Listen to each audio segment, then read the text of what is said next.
दुनिया के कानून और दुनिया के एडवर्टाइजमेंट के जरिए जो काम नहीं हुआ मोहम्मद रसूलुल्लाह के दौर में, जब एडवर्टाइजमेंट नहीं था, जब टीवी और रेडियो का दौर नहीं था, सिर्फ एक कुरान की आयत पर पूरे मदीना में शराब की नदियां बह गई। हम उसी नबी का कलमा पढ़ने वाले हैं।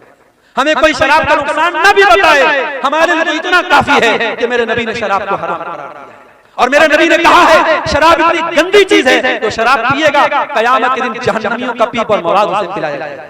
शराब इतनी गंदी चीज है, मेरे नबी ने लानत की शराब पीने वाले पर, पिलाने वाले पर। शराब के लिए जो रस निचोड़ा जाता है और शराब को जो लेके जाता है, शराब को जो बेचता है, जो खरीदता है, सब पर अल्लाह के नबी ने लानत की। मेरे प्यारे साथियों, शराब उम्मुल खबाइस, जो शराब पी लेगा वो जिना भी कर सकता है, वो अपनी माँ बहन बेटी के साथ भी गलत काम कर सकता है, कुछ भी कर सकता है। इसलिए मुसलमान शराब बंदी तो हमें करना चाहिए।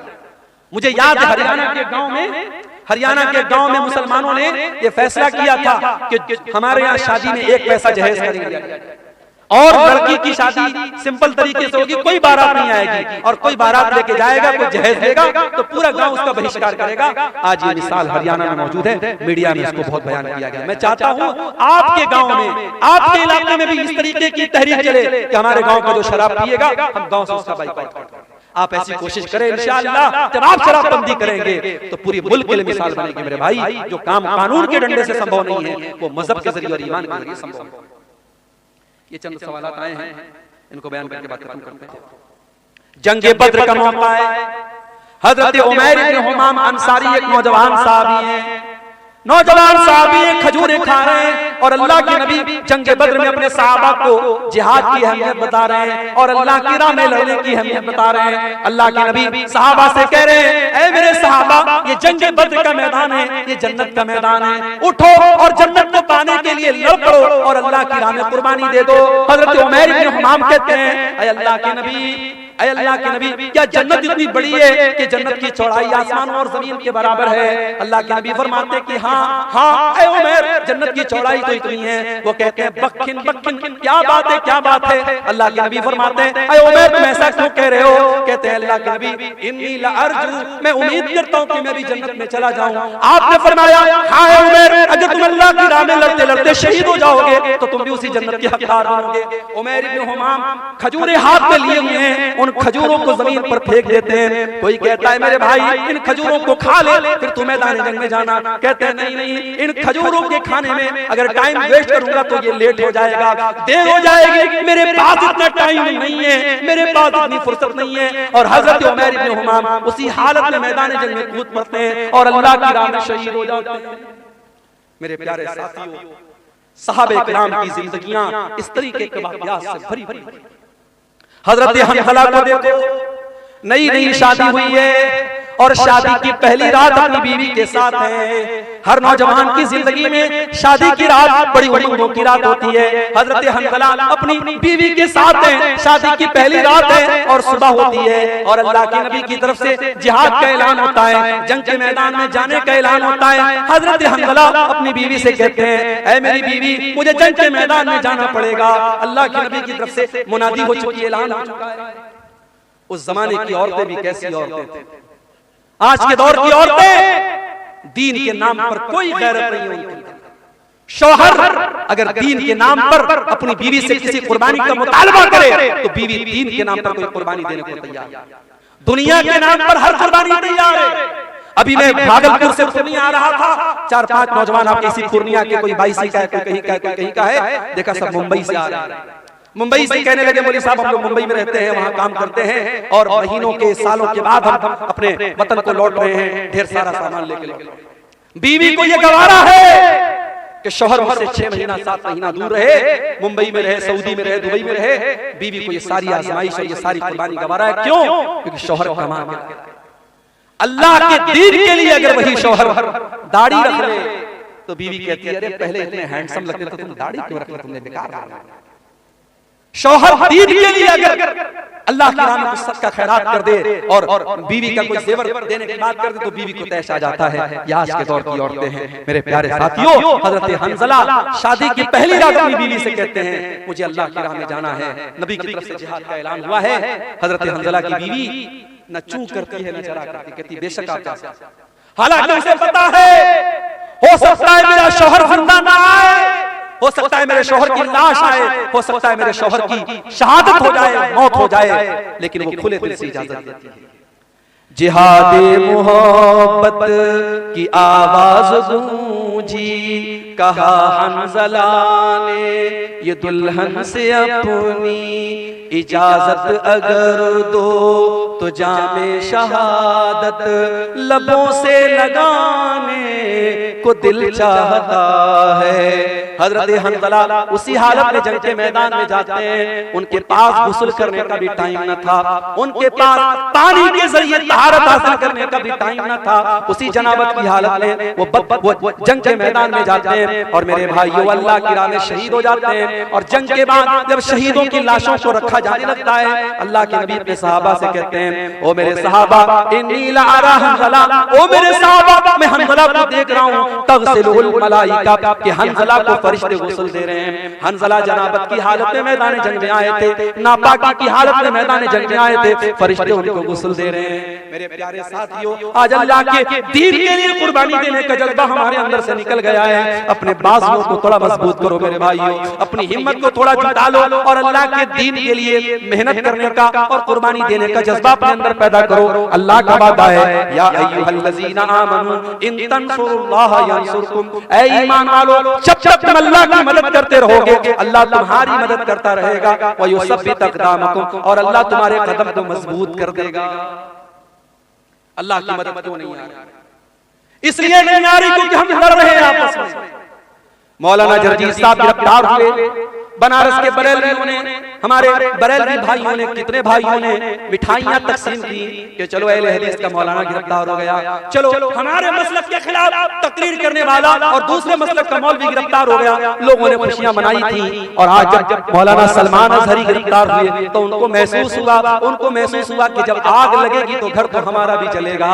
आज आग लगी है, आज उनके मसलक के आलिम को गिरफ्तार किया गया और अल्लाह का शुक्र है किसी अहले हदीस ने ये इस पर खुशी का इजहार नहीं किया, बल्कि बहुत सारे अहले हदीस उलमा ने, और मैं खुद उनमें शामिल हूं, मैंने भी इसकी मुखालफत की और मैंने सपोर्ट किया कि मौलाना मुफ्ती सलमान अज़हरी को गिरफ्तार करना गलत है। उस तरीके की बयानबाजी तो बहुत सारे लोग दिया करते हैं, एक मामूली से बयान पर अरेस्ट करना और गिरफ्तार करना ये इंसाफ का तकाजा नहीं है। कब तक लड़ते रहोगे? कब तक आपस में इस तरीके से मसलक के नाम पर खेल खेलते रहोगे? अगर आज इस्लाम का कोई दुश्मन आपको मुसलमान को पकड़ करके उससे जबरदस्ती कहता है तुम फला मजहब का नारा लगाओ और फला माबूद का नारा लगाओ, तो हम उसको देख करके हमें गुस्सा आता है। लेकिन आप जाओ देखो फेसबुक के ऊपर वो वीडियो भी आप देखो कि एक मुसलमान को बरेलवी मसलक के लोगों ने पकड़ा और कहा कि तू आला हज़रत को मानता है कि नहीं मानता है, तू बरेली शरीफ को मानता है कि नहीं मानता है, तू फला फला को काफिर मानता है कि नहीं मानता है। ये मसलक की आग और ये फिरके की आग इस कदर लग चुकी है, एक मसलक का मुसलमान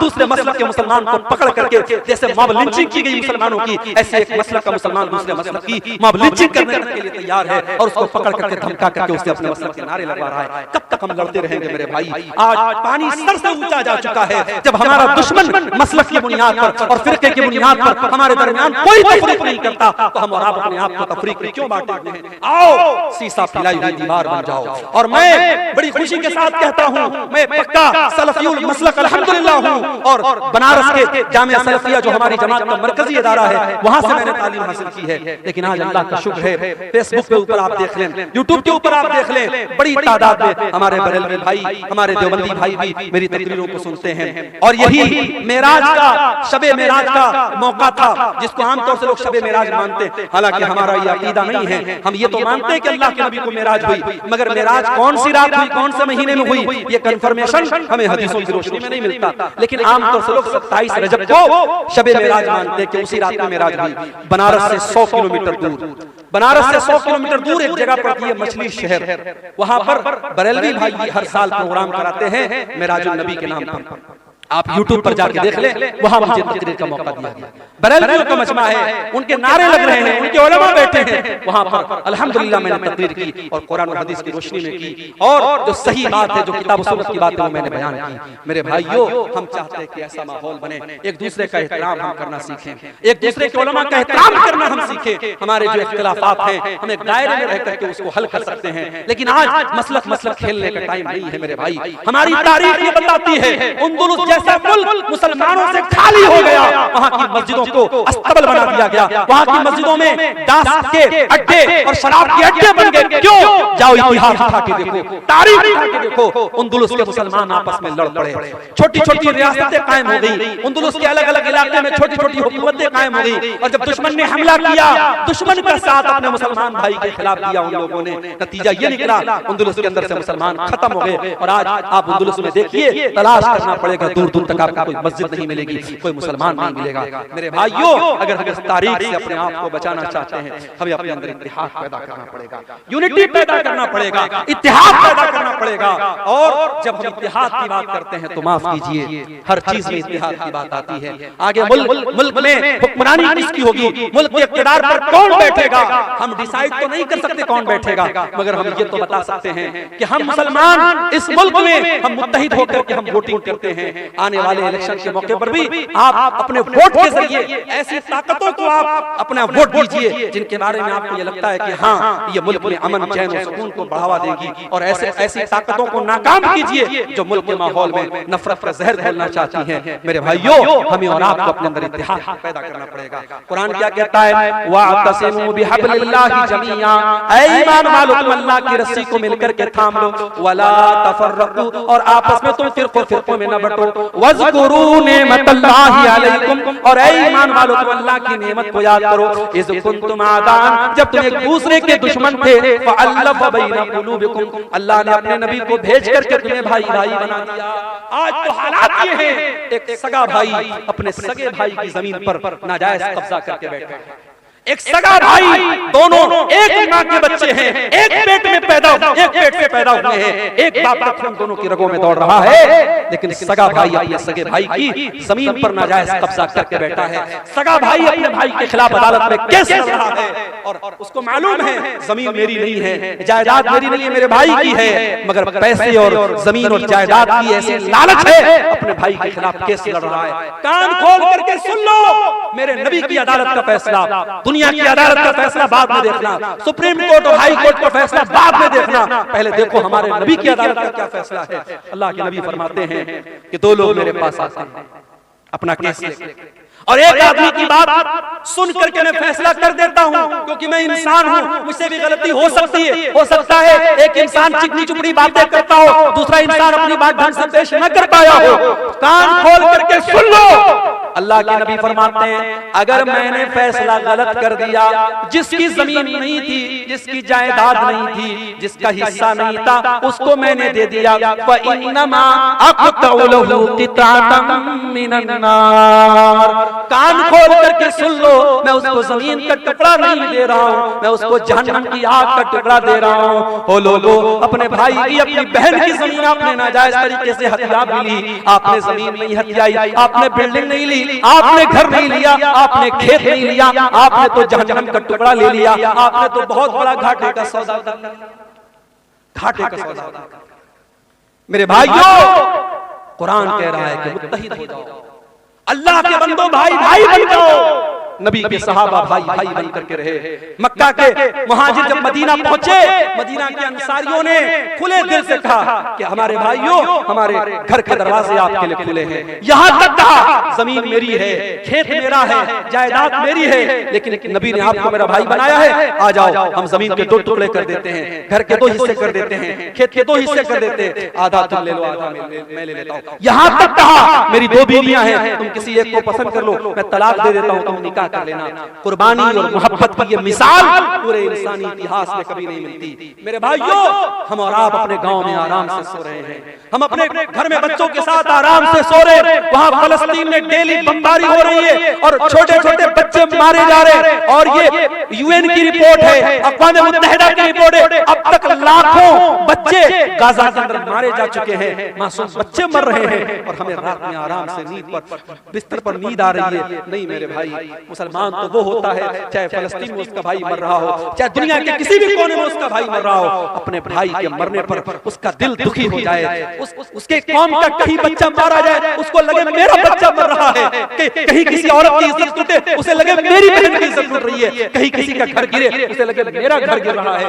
नबी अकरम सल्लल्लाहु अलैहि वसल्लम फरमाते हैं कि अल मुमिनु लिल मुमिनि कल बुनियान यशुद्दु बाज़ुहु बाज़ा, मुसलमान तो मुसलमान के लिए एक इमारत की तरह होना चाहिए, एक बिल्डिंग की तरह होना चाहिए। जैसे एक बिल्डिंग जब तैयार होती है उसमें पिलर्स भी खड़े किए जाते हैं, उसमें बाकायदा स्लैब भी डाला जाता है, उसमें सीमेंट का अपना रोल होता है, उसमें छड़ का अपना रोल होता है, उसमें सरिया का अपना रोल होता है। जैसे एक बिल्डिंग तैयार होती है और बिल्डिंग का हर मटेरियल दूसरे मटेरियल को ताकत देता है, मुसलमान मुसलमान को ताकत देने वाला बने, मुसलमान मुसलमान का सपोर्टर बने, मुसलमान मुसलमान का हमदर्द बने। और एक और हदीस में अल्लाह के नबी फरमाते हैं अल मसलुल मुमिनीना फी तवाद्दिहिम व तआतुफिहिम व तराहुमिहिम कमसलिल जसदिल वाहिद। आपने फरमाया मुसलमानों इतनी मोहब्बत एक दूसरे से करो, इतनी हमदर्दी एक दूसरे से करो जैसे इंसान का शरीर होता है।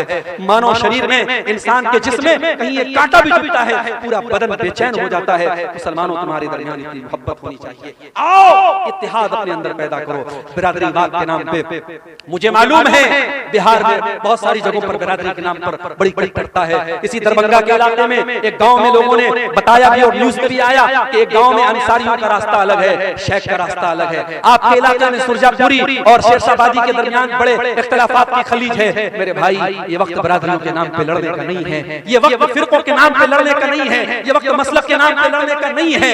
हालात ये है आज मुसलमान जिस गांव में अक्सरियत में होते हैं वहां से भी मुसलमान के सरपंच खड़े जीत नहीं पाते। क्यों? क्योंकि सरपंच का चुनाव होता है, प्रधान का चुनाव होता है, मुसलमान उस गांव में मेजॉरिटी में है, लेकिन मुसलमान के 4 कैंडिडेट खड़े होते हैं, गैर मुस्लिम का 1 कैंडिडेट खड़ा होता है और मुसलमानों के वोट 4 जगह तकसीम हो जाते हैं। गांव में मेजॉरिटी मुसलमानों की है, लेकिन प्रधान जो होता है, सरपंच जो होता है वो गैर मुस्लिम बन जाता है। मेरे भाइयों इत्तेहाद में ताकत है, यूनिटी में ताकत है। आज मुल्क के हालात इस बात का तकाजा करते हैं कि अपने अंदर इत्तेहाद पैदा करें।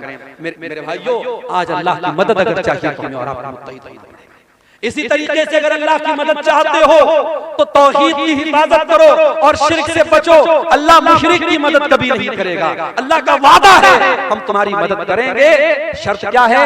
वादल्लाहुल्लज़ीना आमनू मिनकुम व अमिलुस्सालिहाति लयस्तखलिफन्नहुम फिल अर्ज़ि कमा इस्तखलफल्लज़ीना मिन क़ब्लिहिम।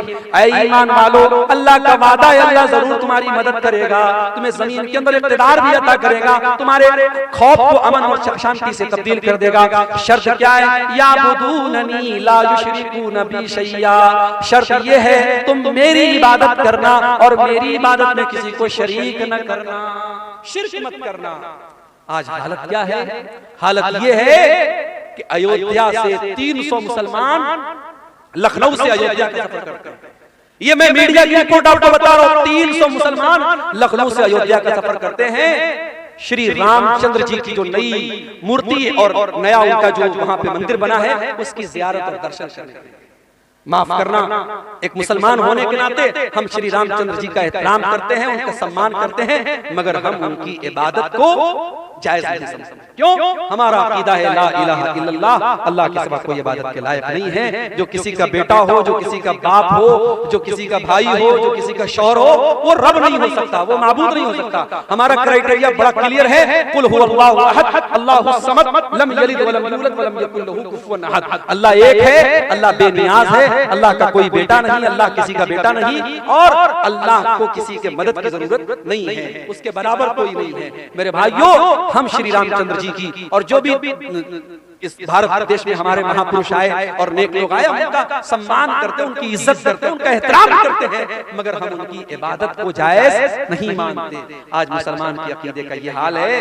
300 मुसलमान जाते हैं और उनकी ज़ियारत के लिए और उनके आगे सर झुकाने के लिए, और साहब मीडिया में उनका बड़ा महिमा मंडन होता है कि साहब ये है देश के सच्चे मुसलमान, ये देशभक्त मुसलमान है। माफ करना, देश का संविधान हमसे ये नहीं कहता है कि मुसलमान तब अच्छा हिंदुस्तानी बनेगा जब वो दूसरे मजहब की तारीफ करेगा, बल्कि हमारे देश की तो यही खासियत है, या हिंदू हिंदू रहकर, मुसलमान मुसलमान रहकर, सिख सिख रहकर, ईसाई ईसाई रहकर, यहूदी यहूदी रहकर, बौद्ध बौद्ध रहकर, हर मजहब वाला अपने मजहब पर रहकर हिंदुस्तानी है। और हिंदुस्तान का संविधान और आईन उसे अपने मजहब पर अमल करने की आजादी देता है। मेरे भाइयों हमारी हिंदुस्तानियत पर शक करने का किसी को कोई अधिकार नहीं है। इस मुल्क की आजादी में हमारे उलमा का खून शामिल है, हमारे उलमा का खून शामिल है। और आपके इसी बिहार की सरजमीन पर उलमाए सादिकपुर, पटना का एक इलाका और एक मोहल्ला था सादिकपुर, अंग्रेजों ने बुलडोजर चलवा दिए, पूरे मोहल्लों को खत्म करवा दिया।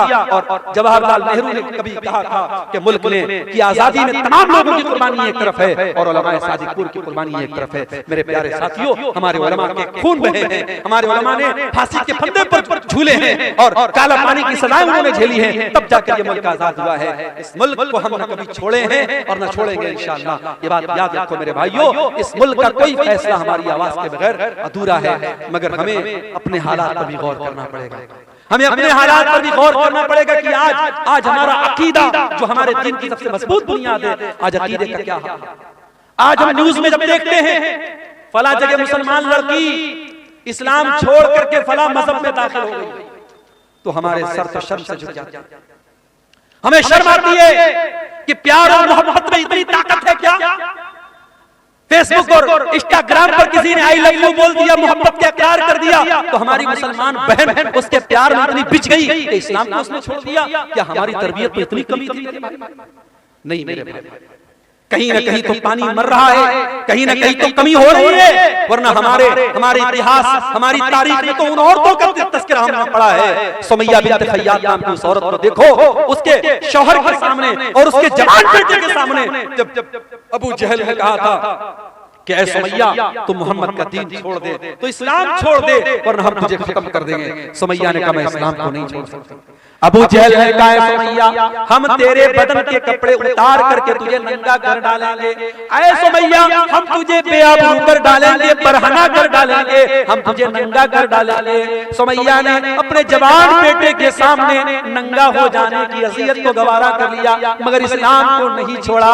नतीजा ये निकला, बड़ी बेरहमी से और बड़े हैवानी तरीके से अबू जहल ने हज़रत सुमैया को शहीद कर डाला। इस्लाम की राह में पहली शहादत पाने वाली खातून हजरत सुमैया है। मेरी प्यारी माओ बहनों, आपकी तारीख ऐसी औरतों से भरी पड़ी है, मगर आज हालात ये हैं, मुसलमान लड़की स्कूल में जा रही है, कॉलेज में जा रही है, स्कूल में पढ़ा रही है, आंगनबाड़ी में काम कर रही है, गैर मुस्लिमों के साथ टच में, और वहां किसी गैर मुस्लिम ने प्यार का इजहार किया, प्यार का इकरार किया, और ये उसके जाल में फंस गई, और जाल में ही नहीं फंसी बल्कि अपने इस्लाम को, अपने दीन को छोड़ने के लिए तैयार हो गई। मेरे भाइयों, ये हालात बड़े अफसोसनाक हैं, और अगर हमने अपने बच्चों और बच्चियों की सही तरबियत नहीं की, उनको इस्लाम के बारे में नहीं बताया, याद रखो आने वाले 20 सालों में इर्तिदाद की बड़ी लहर आने वाली है, बड़ा सैलाब आने वाला है, क्योंकि बड़ी गहरी चालें चली जा चुकी हैं, बड़ी मजबूत प्लानिंग बनाई जा चुकी है। हालांकि हमारा ईमान अपने रब पर है, वल्लाहु खैरुल माकिरीन। प्लानिंग करने वाले अपनी प्लानिंग करते रहेंगे और अल्लाह की अपनी प्लानिंग चलती रहेगी। और अकबर इलाहाबादी ने कहा था, इस्लाम की फितरत में, कुदरत में लचकती है, उतना ही ये उभरेगा जितना के दबाओगे, नूरे खुदा है कुफ्र की हरकत पे खंदजन, फूकों से ये चिराग बुझाया न जाएगा। कोई मुर्तद होता है, कोई इस्लाम को छोड़ देता है, अल्लाह की कसम अल्लाह का कोई नुकसान नहीं कर सकता, इस्लाम का कोई नुकसान नहीं कर सकता, नुकसान तो उसका अपने आप का होता है। अल्लाह कुरान में कहता है, वमन यर्तदिद मिनकुम फयमुत वहुवा काफिरुन फउलाइका असहाबुन नार। जो मुर्तद होकर के मर जाए, जो इस हालत में मर जाए कि वो ईमान की हालत में न मरे, कुफ्र की हालत में मर जाए, तो वो दुनिया और आखिरत में फउलाइका हबितत अमालुहुम फी दुनिया वल आखिरह, दुनिया में भी उसके अमाल बर्बाद और आखिरत में भी उसके अमाल बर्बाद हो जाएंगे। फउलाइका असहाबुन नार, और वो जहन्नम में जाने वाले हैं। अपने बच्चों के अकीदे की फिक्र करो मेरे भाइयों, आज रोजी रोटी की फिक्र करते हो, आज हमें फिक्र है आने वाले वक्त में क्या होगा। अरे क्या होगा, ज्यादा से ज्यादा ये होगा मार दिए जाएंगे, खत्म हो जाएंगे। हमें ये कबूल है, मगर अपना ईमान और दीन को छोड़ना ये कबूल नहीं है मेरे भाई। हम मर जाना कबूल कर ले, हम खत्म हो जाना कबूल कर ले, मगर ईमान और तौहीद से समझौता करना कबूल न करें। याद करो अपने बाप इब्राहिम अलैहिस्सलाम को। इब्राहिम अलैहिस्सलाम जब अपने लख्त जिगर इस्माइल को और अपनी बीवी हाजरा को जब मक्का की बियाह हो गया, सरजमीन पे छोड़ के जाने लगे, तो क्या दुआ की थी उन्होंने? कहा था वजुनुबनी व बनिया अन नअबुदल असनाम, परवरदिगार मेरे बीवी बच्चों को ऐ अल्लाह तू शिर्क से बचाना, बुत परस्ती से बचाना, ऐ अल्लाह मेरी औलाद को तू शिर्क से बचाना। जब इब्राहिम अलैहिस्सलाम जैसे पैगंबर को अपने बच्चों की फिक्र है, अपनी औलाद के अकीदे की फिक्र है, हमारी औलाद की क्या औकात है मेरे भाई। हमें औलाद को अपने बच्चों की अकीदे की फिक्र होनी चाहिए। बचपन से अपने बच्चों को इस्लाम का अकीदा सिखाओ, तौहीद का अकीदा सिखाओ। और इसीलिए मैं कहता हूँ, अगर आपका बच्चा स्कूल में पढ़ता है, कॉन्वेंट में पढ़ता है, मुझे कोई प्रॉब्लम नहीं है, मगर अपने मोहल्ले की और गांव की मस्जिदों में इतना बेहतरीन मकतब कायम कर दो और अपने गांव के मदरसे को इतना मजबूत कर दो कि आपका बच्चा स्कूल से पढ़ने के बाद और किसी कॉन्वेंट से पढ़ने के बाद अगर 1 घंटा भी उस मदरसे के मौलवी साहब से पढ़ ले तो उसका दीन मजबूत हो जाए। इतना मजबूत अपने मदरसे और मकतब को कर दो। मेरे भाइयों, आज तौहीद और ईमान की कमजोरी का दौर है और इसी दौर की तरफ इशारा करते हुए अल्लाह के नबी ने फरमाया था, बादिरु बिल अमाल फितनन, ऐ लोगों नेकी करने में जल्दी करो इससे पहले कि फितनों का दौर आ जाए। और इतने फितने आ जाएंगे, युस्बिहु रजुलु मुमिनन व युस्बिहु रजुलु मुमिनन व युमसी काफिरा, सुबह को एक इंसान मोमिन होगा और शाम को काफिर हो जाएगा, और शाम को मोमिन होगा और सुबह को काफिर हो जाएगा। ईमान की वैलिडिटी 12 घंटे की भी नहीं होगी, ईमान इतना कमजोर हो जाएगा। अल्लाह के नबी ने फरमाया, यबीउ दीनहु बिअरदिन मिन दुनिया, ईमान का सौदा किया जाएगा और चंद टकों के एवज ईमान बिक जाएगा। मेरे भाइयों, आज ईमान बिक रहा है और हालात इस कगार पर पहुंच चुके हैं। हमें अपने तौहीद और ईमान की हिफाजत करनी है। अल्लाह की मदद क्यों नहीं आ रही? 2 और पॉइंट बयान करके बात खत्म करूंगा। अल्लाह की मदद इसलिए भी नहीं आ रही है, माफ करना अगर बुरा लगे तो, अल्लाह की मदद इसलिए भी नहीं आ रही है क्योंकि हम हरामखोर हो गए। इसी बिहार की सरजमीन से मेरे पास फोन आया, सीमांचल से फोन आया, शेख साहब अगर हमारे इलाके में तकरीर करना तो जरा इस पर भी बोलना। ब्याजखोरी बढ़ रही है मुसलमानों में, ब्याज की रकम खाने का शौक बढ़ रहा है। किसी जमाने में लोग ब्याज मजबूरी में दे देते थे मगर लेते नहीं थे, मगर आज कितने मुसलमान हैं जो पैसे वाले हैं, तुझे 1 लाख रुपया चाहिए, चल दे देता हूं, लेकिन मुझे रिटर्न में 1,05,000, 1,10,000 ब्याज खुल्ला खा रहा है मुसलमान। उस मुसलमान से कहो, तू अपनी माँ के साथ ज़िना करेगा क्या? दोनों कान पकड़ लेगा। कैसी बात? माँ के साथ ज़िना करने की बात कोई सोच भी नहीं सकता। अरे अपनी माँ के साथ ज़िना करने से बड़ा गुनाह है सूद खाना, क्योंकि माँ के साथ ज़िना करने वाले के बारे में अल्लाह ने ये नहीं कहा कि जो अपनी माँ के साथ ज़िना करता है वो अल्लाह से जंग करता है, रसूल से जंग करता है, मगर ब्याजखोर के बारे में अल्लाह कुरान में कहता है, फ़इल्लम तफ़अलू फ़अज़नु बिहर्बिन मिनल्लाहि व रसूलिही, ऐ ब्याज खाने वाले अगर तूने ब्याज खाना नहीं छोड़ा तो आजा अल्लाह से जंग कर ले, रसूल से। है किसी में ताकत? है किसी की औकात? है किसी की हैसियत कि वो अल्लाह से जंग करे, वो रसूल से जंग करे? मेरे भाइयों, ब्याजखोरी बढ़ रही है। और दूसरी चीज मेरे नौजवानों, जुए की लत बढ़ रही है। आजकल नई नई कंपनियां आ रही है क्रिप्टो के नाम से, फला कंपनी में पैसा लगा दो, फला कंपनी में पैसा लगा दो। मुझे लोगों ने बताया हाफिज साहब भी लगा रहे हैं, इमाम साहब भी लगा रहे हैं, मौलवी साहब भी लगा रहे हैं, और कहते हैं मौलवी साहब जायज है। कैसे जायज है भाई? कहते बिजनेस हो रहा है। क्या बिजनेस हो रहा है भाई? ये तो नहीं पता, लेकिन बिजनेस हो रहा है। कोई बिजनेस नहीं हो रहा है। ये जितनी कंपनियां आई हैं, मेटा फला फला फला और क्रिप्टो फला और फला फला, ये सब फ्रॉड है, धोखा है। लिख लो मेरी बात, आज 2024 में कह रहा हूं, 2025 तक कई कंपनियां भाग जाएंगी। सब फ्रॉड, सब इसकी टोपी उसके सर, उसकी टोपी उसके सर। शुरू में जो लोग जुड़ेंगे उनकी कमाई होगी, बाद में जो लोग जुड़ेंगे उनकी कमाई लेके भाग जाएंगे। कोई बिजनेस नहीं हो रहा। और एक बात सुन लो, अगर किसी बिजनेस में पैसा लगाते भी हो तो इतना सिंपल नहीं है। लोग अक्सर ये सवाल करते हैं, शेख साहब शेयर मार्केट में पैसा लगाना कैसा है? लगा सकते हो मगर कुछ शर्त है। अब मिसाल के तौर पर टाटा है, टाटा बहुत बड़ी कंपनी है, टाटा जो है गाड़ी भी बना रही है, टाटा फोन भी बना रही है, टाटा की अपनी टेलीकॉम कंपनी भी है, टाटा की अपनी जो है आईटी कंपनी भी, टाटा बहुत बड़ी कंपनी है। अब टाटा के किस कंपनी में आप शेयर लगा, आपका पैसा किस कंपनी में लगा है और वो कंपनी क्या काम करती है, ये देख लो। आप शेयर मार्केट में पैसा लगा सकते अगर वो जायज काम कर। आप किसी भी कंपनी में पैसा लगा दिए, वो कह रहा है भाई 1 लाख रुपया आप हमारी कंपनी में लगा दो, हम हर महीने आपको 10,000 रुपया देंगे। लोग को लगता है बड़ा आसान तरीका।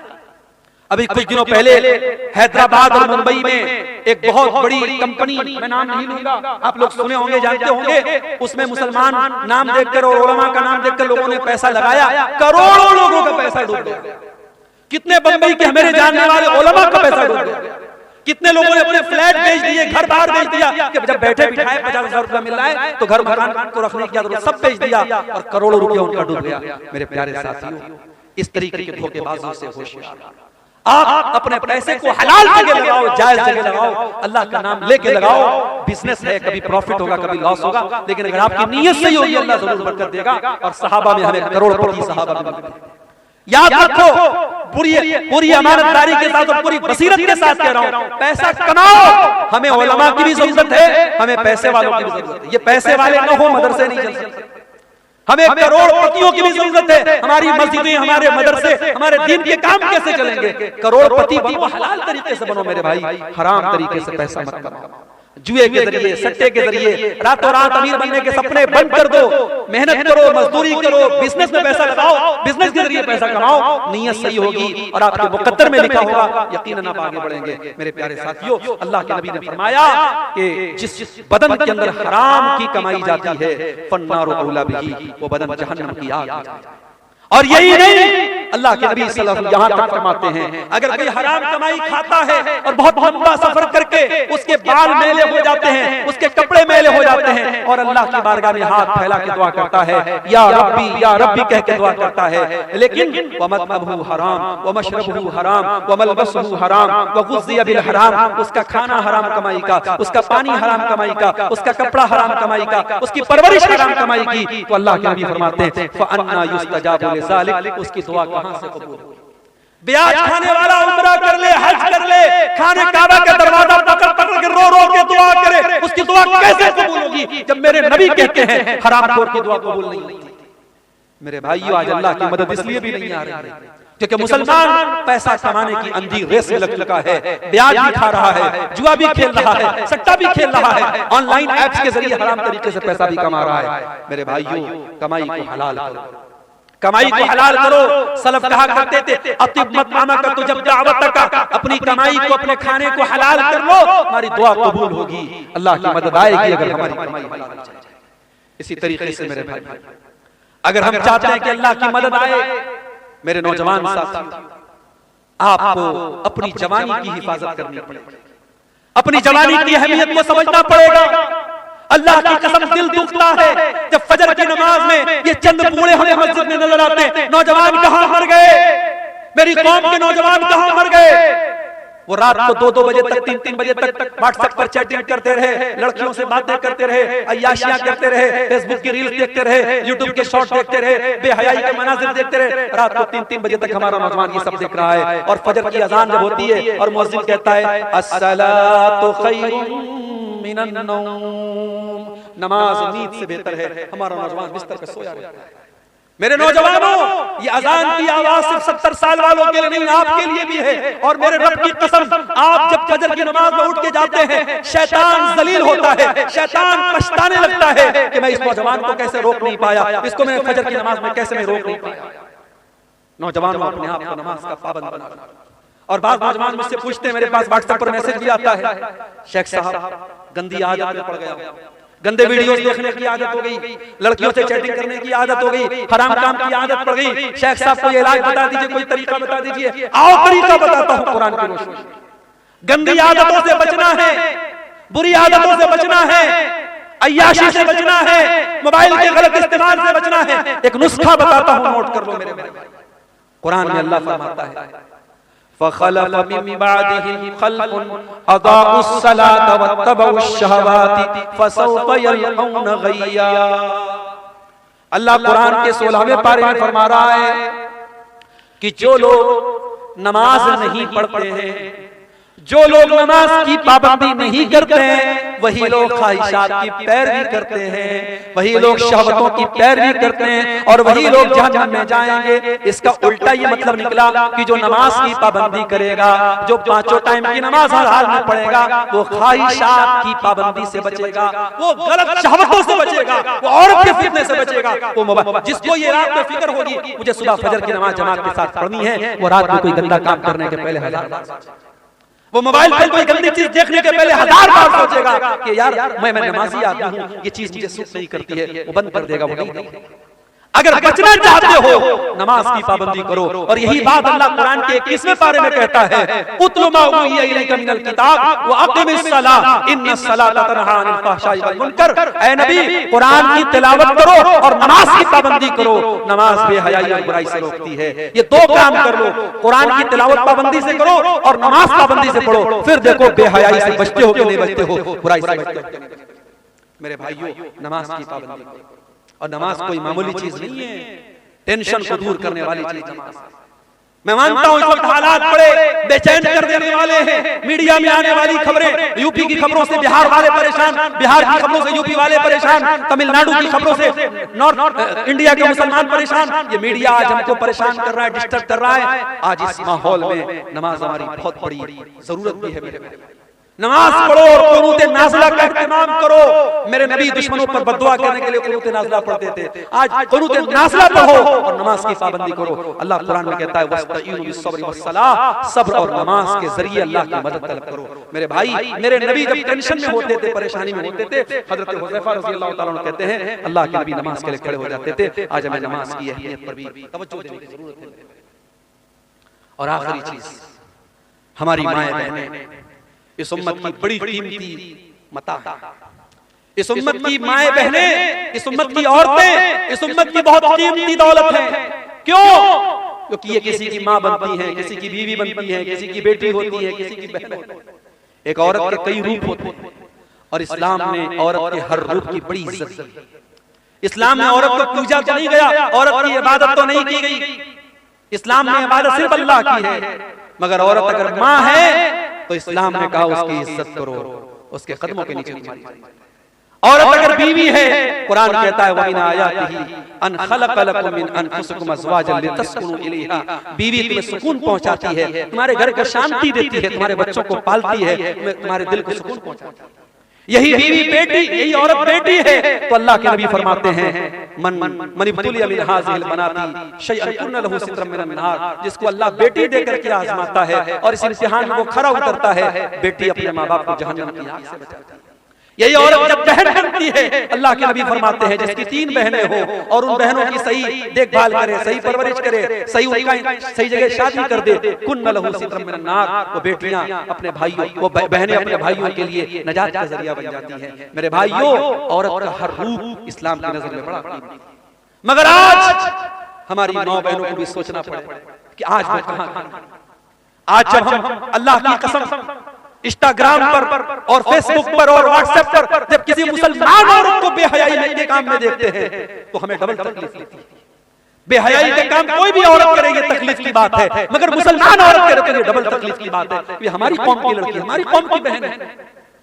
अभी भागलपुर में उतरा एक गैर मुस्लिम, देखने में बज़ाहिर गैर मुस्लिम लड़का था, देखा उसके साथ एक औरत बिल्कुल चिपक करके बैठी है, बातें कर रही है। कुछ देर के बाद मोबाइल पर फोन आया मेरे सामने, उसने सामने वाले से बात करके अस्सलाम वालेकुम, कपड़े से नहीं लगा मुसलमान है, उसके चेहरे पर जो स्कार्फ बना हुआ था उससे नहीं लगा मुसलमान है, लेकिन जब फोन पर उसने अस्सलाम वालेकुम कहा, मुझे पता लग गया मुसलमान है। मुझे बड़ी तकलीफ हुई, ये मुसलमान लड़की किसी गैर मुस्लिम लड़के के साथ इस तरीके से ऑटो पे टोटो पे बैठ के क्या कर रही है। ये हालात आज हमारे में। मेरी माँ और बहनों, आज आपको अपनी जिम्मेदारी समझना पड़ेगा। आज आपको बेहयाई और बेगैरती इस तूफान का मुकाबला करना है, उसका शिकार नहीं बनना। औरत बड़ी कीमती चीज भी है और शैतान का बहुत बड़ा हथियार भी है। अल्लाह के नबी फरमाते हैं अद्दुनिया कुल्लुहा मता व खैरु मताइ दुनिया अल मरअतु सालिहा, दुनिया की सबसे कीमती दौलत नेक औरत है। और अल्लाह के नबी ये भी फरमाते हैं अल मरअतु औरतुन, औरत पर्दे में रहने की चीज है। फैज़ा खरजत, जब ये औरत घर से निकलती है इस तशरफहा शैतान, तो शैतान का शिकार बन जाती है, शैतान का आला बन जाती है। इसलिए मेरी माँ और बहन, आप तो धारी खंजर है, आपके जरिए अच्छा काम भी हो सकता है और आपके जरिए समाज को बिगाड़ा भी जा सकता है। अब ये आप तय करें आपको क्या करना है। और मर्दों से मैं गुजारिश करूंगा कि आपके घर की औरतें क्या पहन रही हैं, किस हालत में निकल रही हैं, ये देखना आपकी जिम्मेदारी। आप दयूस न बने, आप बेगैरत न बने। जिस भाई की बहन बेपर्दा निकले, जिस बाप की बेटी बेपर्दा निकले, जिस शौहर की बीवी बेपर्दा निकले, वो दयूस है, वो बेगैरत है। और मेरे नबी ने फरमाया 3 लोग क़यामत के दिन ऐसे होंगे, अल्लाह ताला उनकी तरफ देखेगा भी नहीं। उन 3 लोगों में एक कोई इंसान भी होगा, अद्दयूस अल्लज़ी युक़िरु फ़ी अहलिही अल-ख़ुबुस, वो बेगैरत आदमी जिसके घर में बेगैरती का काम हो रहा हो और उसको कोई फर्क न पड़ रहा हो। मेरे भाइयों, बेगैरती अल्लाह को पसंद है, अल्लाह गैरत वाला है, अल्लाह को बेगैरत लोग पसंद नहीं। इसलिए अपने घरों में गैरत का माहौल पैदा करें। अपने घर में ये बताओ, फर्क बताओ अपनी जवान बेटियों को, ये खाला का लड़का है, ये मामू का लड़का है, ये चाचा का लड़का है, ये गैर महरम है, किसी को अलाउ मत करो। व्हाट्सएप पर किसी का सलाम आया, अपनी बहनों से कहना चाहता हूं खबरदार किसी अजनबी को लिफ्ट मत कराओ, वो पहले भाई बन करके बात करेगा, फिर दोस्त बन जाएगा, फिर बॉयफ्रेंड बन जाएगा, फिर मिलने की बात करेगा, फिर तुम्हारी खूबसूरती की तारीफ करेगा। वो किस तरीके से पट्टी पड़ाएगा तुम नहीं समझ सकती। इसलिए खबरदार, होशियार, ये फेसबुक, ये व्हाट्सएप, ये चैटिंग के जितने रास्ते हैं ये ज़िनाकारी और बदकारी की तरफ लेके जाते हैं। मुसलमान लड़की अगर मोबाइल इस्तेमाल करती है बहुत होशियार है। किसी को अपने पर्सनल इनबॉक्स में आने की इजाजत नहीं। कोई नए नंबर से कोई भी अजीब आपको मैसेज करने की कोशिश करे, तुरंत ब्लॉक का ऑप्शन करो, ब्लॉक। मेरे भाइयों, आखिर में ये कहना चाहूंगा, मुल्क के हालात जो भी हैं जैसे भी, मगर हम आजाद नहीं। हमारे बड़े मौजूद हैं, हमारे उलमा मौजूद हैं। हम अपने उलमा की, अपने बड़ों की रहनुमाई के बगैर कोई कदम नहीं बढ़ाएंगे। कोई ऐसा काम नहीं करेंगे जिससे हमारे मुल्क का कोई नुकसान हो, हमारी कम्युनिटी का कोई नुकसान हो, हमारे समाज का कोई नुकसान हो। दुनिया में जो लोग और फितना फसाद की बातें करें वो करते रहे। मैं तो किसी ऐसे बयान के भी पक्ष में नहीं हूं जो बयान दो कम्युनिटी के बीच में फसाद फैलाने की कोशिश करे। हम अमन और शांति के प्रतीक हैं और रहेंगे, लेकिन हाँ, हम बुज़दिल भी न बने, हम कमजोर भी न बने। अगर वाकई में कोई हम पर जुल्म कर रहा है तो जुल्म को सहन नहीं करना चाहिए, जुल्म को बर्दाश्त नहीं करना चाहिए, जुल्म का मुकाबला करना चाहिए। और अगर अपनी जान और अपनी इज्जत और अपनी आबरू की हिफाजत करने में कोई मर भी जाए तो मेरे नबी ने फरमाया, मन कुतिला दुन इर्दिही व मालिही फहुव शहीद। अपने माल की हिफाजत करने में, अपनी आबरू को बचाने के लिए कोई मर जाए, कोई कत्ल हो जाए तो अल्लाह की राह में शहीद होता है। मेरे भाइयों, अपनी इज्जत की बात आ जाए तो टीपू सुल्तान का वो जुमला याद रखना कि शेर की एक दिन की जिंदगी गीदड़ की 100 साल की जिंदगी से बेहतर होती है। आखिर में ये यूट्यूबर हजरात से मैं कहना चाहूंगा कि चूंकि मुल्क का माहौल बहुत सेंसिटिव है, मुल्क का माहौल बहुत सेंसिटिव है, और मैं यूट्यूबर से कहना चाहूंगा इसलिए कि 50 सैकड़ों यूट्यूबर यहाँ मौजूद हैं, कौन किस चैनल का वाला है मैं नहीं जानता। मेरी बहुत सारी तकरीरों पर यूट्यूबर्स ने गंदे थंबनेल लगाए हैं, उल्टे सीधे थंबनेल लगाए हैं, ऐसे थंबनेल लगाए हैं जो कानून की नजर में गलत है। जो तकरीर में मैंने जो बात नहीं कही है वो थंबनेल लगा के आप लोग लगाते हैं। आज की तकरीर में ऐसा कुछ नजर नहीं आना चाहिए। मैंने आपको वजाहत कर दी है, आज की तकरीर में ऐसा कुछ अगर नजर आया तो मैं आपके खिलाफ एक्शन लूंगा। अभी हमारे भाई ने एक बात कही कि शराब के ऊपर भी थोड़ा सा बोल दीजिए। आप जानते हैं बिहार में हुकूमत की तरफ से शराब बंद है, गुजरात में बहुत पहले से शराब बंद है, मगर ये अजीब मसला है, जहां शराब बंद है, डाटा बताता है गुजरात में शराब एक जमाने से बंद है, लेकिन सबसे ज्यादा शराब गुजरात में पी जाती है। बिहार में शराब बंद है, मगर शराबियों ने बताया, शराबियों से पूछो तो बताएंगे कि शराब पहले से ज्यादा अवेलेबल हो जाती है शराब पीने वाले। तो देखो, कानून के डंडे से शराब नहीं रुक रही, कानून के डंडे से शराब नहीं रुक रही, किससे रुकेगी? ईमान की ताकत से। कुरान की आयत उतरी किस माहौल में? जिस माहौल में शराब पानी की तरह लोग पीते थे, हर दस्तरखान पे शराब रहती थी, और इसीलिए शराब इकट्ठे हराम नहीं हुई, शराब 3 स्टेप में हराम। पहले अल्लाह ने सूरह बकरा की आयत नाज़िल की, यसअलूनका अनिल खम्र वल मैसिर कुल फीहिमा इस्मुन कबीरुन व मनाफिउ लिन्नास व इस्मुहुमा अकबरु मिन नफ़इहिमा। ऐ नबी, लोग आपसे शराब के बारे में पूछते हैं, जुआ के बारे में पूछते हैं। ऐ नबी, आप बता दीजिए कि शराब और जुआ में कुछ फायदा है, लेकिन ज्यादा नुकसान, उसका नुकसान ज्यादा है, फायदा कम। अब ये शराब में क्या फायदा था? शराब पीने वाले कहा करते थे उसको पी करके हमारे अंदर ताकत आ जाती है। जुआ खेलने वाले कहते थे जुआ खेल करके हम रातों रात अमीर बन जाते हैं। तो अल्लाह ने कहा चलो फायदा है लेकिन नुकसान ज्यादा है, शराब पी के तुम बहुत गलत काम करते हो, जुआ खेल के बहुत गलत काम करते हो। ये पहली आयत। दूसरी आयत सूरह निसा के अंदर अल्लाह ने फरमाया ला तक़रबुस सलात व अंतुम सुकारा। देखो, शराब पी करके नमाज के करीब मत जाओ। फिर तीसरी आयत उतरी सूरह माइदा, इन्नमल खम्रु वल मैसिर वल अंसाब वल अज़लामु रिजसुन मिन अमल शैतान। शराब, जुआ और पासे के तीर और गैरुल्लाह के आस्ताने, ये सब गंदे काम हैं, शैतान के। जब ये आयत उतरी, सहाबे किराम शराब पी रहे थे।